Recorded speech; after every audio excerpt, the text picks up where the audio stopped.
Being a 13-year-old male white teenager growing up in a rural area, I heard a lot of edgy shit get thrown around online. Luckily, I always knew it was wrong, but I never knew why until today. Because they had this really annoying counter-argument that I knew wasn't logically correct, but it was enough for them. And that is, they're just words. So that gave them free domain to literally say whatever the fuck they want because they're just words. What are you gonna do about it? They're just words. But I realize now the reason that argument is false is because they're picking and choosing which parts of reality to connect to language. Like, I'm confident and sure that if you walked up to one of them and said you're a stupid fucking moron, you don't know what you're talking about, part of them would want to be defensive because you're communicating something to them.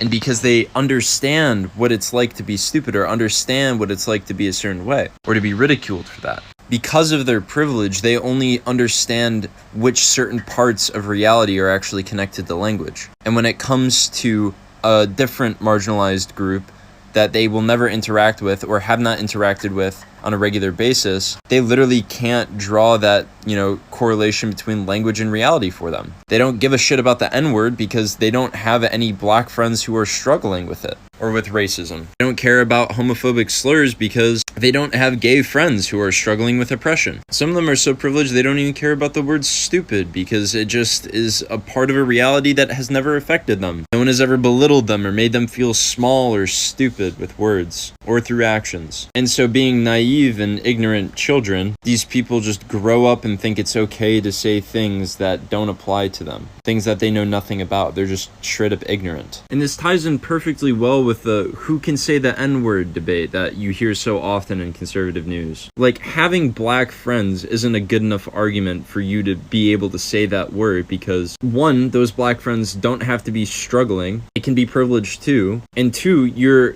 speaking for them. You're accepting their reality secondhand without really diving into a conversation with them about it. Which is why it's completely different if you're just from the hood. If you're from an area where that is said often, you understand the reality that comes with that type of language. It's also the reason why people are offended when you aren't from that kind of reality and you use the language. Because you're privileged. It just shows your privilege. You're pretending to be a part of a reality that you know nothing about.